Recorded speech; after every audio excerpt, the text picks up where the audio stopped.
எல்லோருக்கும் வணக்கம். ஹாய், எல்லாரும் எப்படி இருக்கீங்க?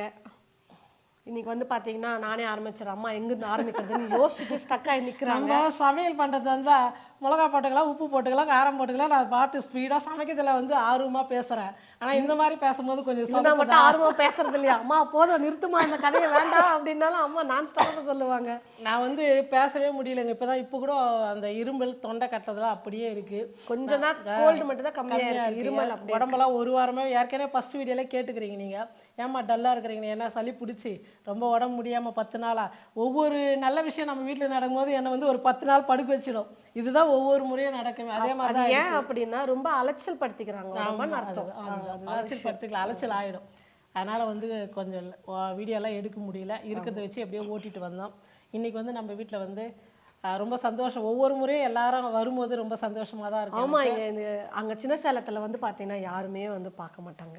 இங்கே வந்து ஏரியா பெருசெல்லாம் வந்தாங்கல்ல, அவங்களாம் வந்தாங்க. இங்கே ஏரியா பெருசா, அதனால வந்துகிட்டே இருக்காங்க. வாரத்தில் 2 பேர் 3 பேர் வந்துட்டே இருக்காங்க. நிறைய ஏரியாவில் 4 பேர் 3 பேர் சேர்ந்து எல்லாம் வந்து பிரியாக்கு வெறும் பழம் ஸ்வீட் இதுதான் சாப்பிட்ற அளவுக்கு வாங்கிட்டு வந்து கொடுத்துட்டு போயினே ஸ்டாக் இருந்துனே இருக்கு. அப்படி தான் இங்கே வந்து எல்லாரும் வந்துட்டாங்க. இப்போ வந்து கொஞ்சம் பேர் வந்து அவங்க வந்து எல்லாம் என்னோட வயசில் பெரியவங்க, அம்மா மாதிரி எல்லாருமே வந்து வாங்கிட்டு வந்து பிரியாவுக்கு ஆசீர்வாதம் பண்ணிட்டு பாருங்கள், பழம் ஸ்வீட்டு எல்லாமே பாருங்க எவ்வளோ இருக்கு. ஆனால் எப்படி நான் சாப்பிட முடியாது. என் பேரை சொல்லி இவங்க எல்லாம் சாப்பிட போகிறாங்கன்னு நினைக்கிறேன். அப்புறம் பழம் பாருங்க, தட்டு ஃபுல்லாக எல்லாமே வாங்கிட்டு வந்துட்டு பிரியாவுக்கு கொடுத்துட்டு ஆசீர்வாதம் வச்சுட்டு அப்புறமா குங்குமம் வச்சு வளையல் வாங்கிட்டு வந்தாங்க. வளையல் வந்து நம்ம சீமந்தம் பண்ணிட்டா, நான் இப்போ தான் கேள்விப்பட்டேன், சீமந்தம் பண்ணிட்டா வளையல் அடிக்கிட்டா கையில் போட்டு விட்டுட்டா அதுக்கப்புறம் வந்து வளையல் வந்து அடிக்கடிக்கு போடக்கூடாது. வாங்கின்னு வந்துட்டு தட்டில் வாங்கி வச்சுங்க, பூவு பொட்டு வைக்கலாம், சந்தனம் வைக்கலாம், எல்லாமே பண்ணலாம், வளையல் மட்டும் போடக்கூடாது அப்படின்னு அவங்க தான் சொன்னாங்க. அதே மாதிரி இந்த கேள்வி நான் உங்களை கேட்கலான்னு எனக்கு தெரிஞ்சவங்கெல்லாம் பக்கத்தில் சொன்னாங்க. 7ஆம் மாதம் வந்து நம்ம வளைகாப்பு முடிச்சிட்டோம். இப்போ 9ஆம் மாதம் வந்து மறுபடியும் வந்து நம்ம செய்யலாம். இல்லை, 5ஆவது மாதம் பண்ணோம் இல்லையா வீட்டில், அதே மாதிரி சாப்பாடு செஞ்சு போட்டு சும்மா வளையல் போட்டு இதிலே கூட எக்ஸ்ட்ரா ஒரு 2 வளையல் போட்டு அப்படி பண்ணலாமா? அம்மா தானம்மா? ஆமாம் அப்படின்னு அம்மாவுக்கு டவுட். இதுதாங்க, இதனால தான் வந்து என்னால் சமையல் பண்ண முடியல, வீடியோ எடுக்க முடியல, பேச முடியல. அதனால் வந்து செய்யலாமா 9ஆம் மாதம் அந்த மாதிரி மறுபடியும் அப்படின்னு சொல்லுங்கள். ஆனால் வளையல் மட்டும் போடக்கூடாதுன்னு சொன்னாங்க. எனக்கு தெரிஞ்சு எல்லாருமே நீங்கள் உட்கார வச்சு மிளகு வைக்கலாம், பூ வைக்கலாம், சாப்பாடெலாம் செஞ்சு கொடுக்கலாம், எல்லாமே பண்ணலாம் 9ஆம் மாதம் அப்படின்னாங்க. நீங்களும் வந்து நிறைய பேர் வந்து உங்களுக்கும் தெரிஞ்சிருக்கும், என்னை விட பெரியவங்களாம் இருப்பீங்க, நீங்களும் கமெண்ட்டில் வந்து சொல்லுங்கள், இதை செய்யலாம் இல்லைம்மா செய்யக்கூடாது எப்படி பண்ணலாம் அப்படின்னு சொல்லிட்டு சொன்னீங்கன்னா எனக்கும் கொஞ்சம் யூஸ்ஃபுல்லாக இருக்கும். ஒவ்வொருத்தரும் ஒவ்வொன்று சொல்கிறாங்களா, அதனால் அம்மாவே குழம்பிட்டாங்க, வேற ஒன்றும் இல்லை. நான் பிரியா கூப்பிட்டுக்குனே வாக்கிங் போனேங்க. நான் வாக்கிங் போகலான்னு சொல்லிட்டு நடந்துனுக்கிறேன். திடீர்னு பார்த்தா எப்போ வீட்டுக்கு வந்துட்டு அப்பா தான் வீட்டில் இருந்தார். சொல்கிறாங்க இந்த மாதிரி எல்லாம் வந்திருக்காங்க வாங்க.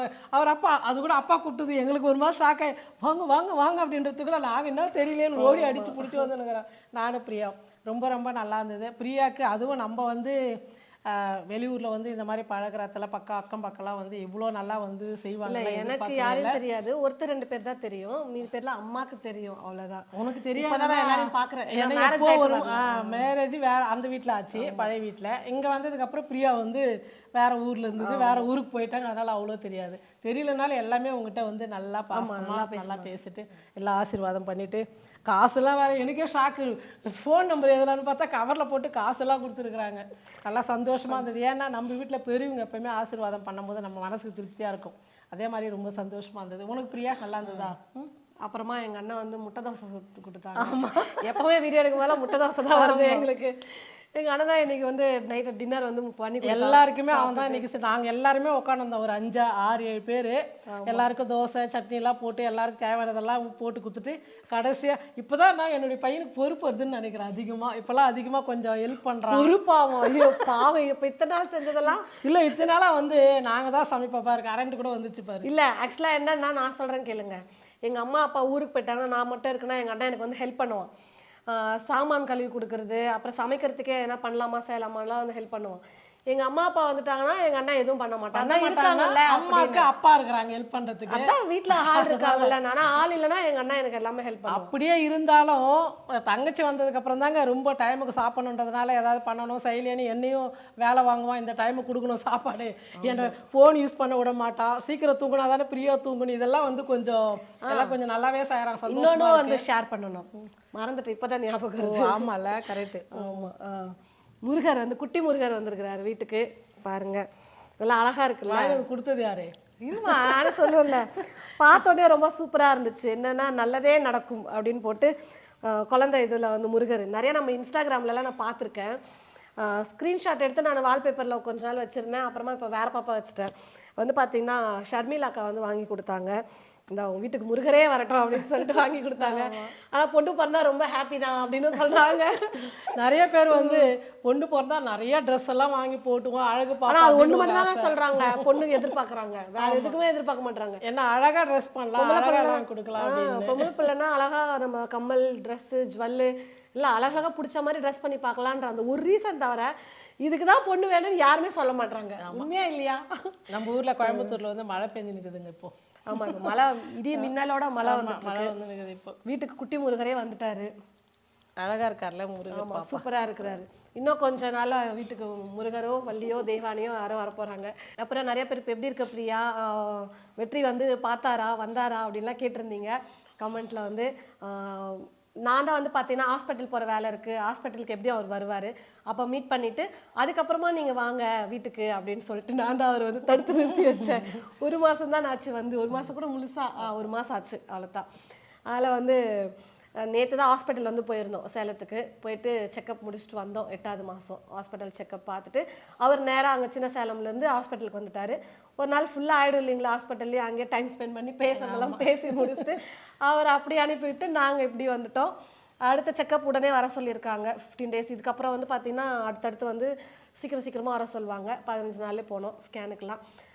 வரும்போது எங்களுக்கு காட்டிலேருந்து தேங்காவும் வாழைக்காய் வந்து பஜ்ஜி போடுவோம்லம்மா, அந்த வாழைக்காய் ஒரு சீப் எடுத்துட்டு வாங்கன்னு சொன்னேன். அதுவே அதிகம் அப்படின்னு 2 சீப் கொண்டு வந்துருந்தாங்க. 2 சீப்.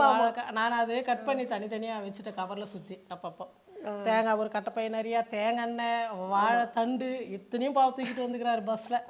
நம்ம போவாச்சு அதெல்லாம் எடுத்துன்னு வந்துட்டோம். காரில் அங்கேருந்து எடுத்துகிட்டு வந்துட்டோம். அவங்க பஸ்ஸில் கொண்டு வந்து கொடுத்துட்டாங்க. எல்லாம் பார்த்துட்டு மதியம் நல்லா டைம் ஸ்பெண்ட் பண்ணி சாப்பிட்டு முடிச்சுட்டு ஹாஸ்பிட்டலில் பார்த்துட்டு அப்படியே அதான் பழகுது. பிரியா வந்து இத்தனை நாளா டல்லா இருந்தது, இப்போ அவங்க வீட்டுக்காரர் பார்த்த உடனே சந்தோஷமாயிட்டாங்க. என்னடா இது புது பரவாயில்ல. ஆமா, இத்தனை நாள் அப்படி சிரிக்கலையே. ஆளுக்கு ஒன்று சொல்கிறாங்க. சரி ஓகே, இருந்தாலும் ஹஸ்பண்டை பார்த்தா சந்தோஷமாக தான் இருக்கும். அப்புறமா நெக்ஸ்ட் வருவார், எப்போ வருவாருன்னு தெரியல. லீவ் கேட்டிருக்கேன், கிடைச்சா வருவேன் அப்படின்னாங்க. அப்போ நம்ம பார்க்கலாம். கோயம்புத்தூருக்கே இதுக்கப்புறம் தான் வரப்போறாரு. ட்ரான்ஸ்ஃபர் வாங்கிட்டு போனதோட சரி. ஆமா பிரியா, இல்ல எவ்வளோ நாளா இருக்கு, 1.5 வருஷம் இருக்குமா? மேலே ஆயிடுச்சுல்ல. இப்போ கோயம்புத்தூர் பக்கமே வரல, இப்போதான் ஃபர்ஸ்ட் வர போகிறாங்க. ஆமாம், சரி ஓகே, இதை உங்ககிட்ட ஷேர் பண்ணிக்கலாம். ஹாஸ்பிட்டல் பற்றியெல்லாம் கேட்டிருந்தாங்க, எப்படி இருக்கா என்னன்னு. இப்போ வரைக்கும் ஓகேன்னு சொல்லலாம். அதுக்கப்புறம் மீதி என்னன்றது நாங்கள் உங்களுக்கு இன்னொரு வீடியோவில் சொல்கிறோம். 2 weeks ஹாஸ்பிட்டல்லாம் போயிட்டு வந்ததுக்கப்புறம். இன்னைக்கு நாள் வந்து சாயங்காலத்துலேருந்து ரொம்ப எல்லாரும் கூட நல்லா பேசி ஜாலியாக சந்தோஷமாக போச்சு. நான் கேட்ட கேள்விக்கு 9ஆம் மாதம் எப்படின்னு சொல்லிட்டு மறக்காமல் எல்லாரும் வந்து உங்களுக்கு தெரிஞ்ச விஷயங்களை வந்து கமெண்ட் பண்ணுங்கள், ஷேர் பண்ணுங்கள். நன்றி.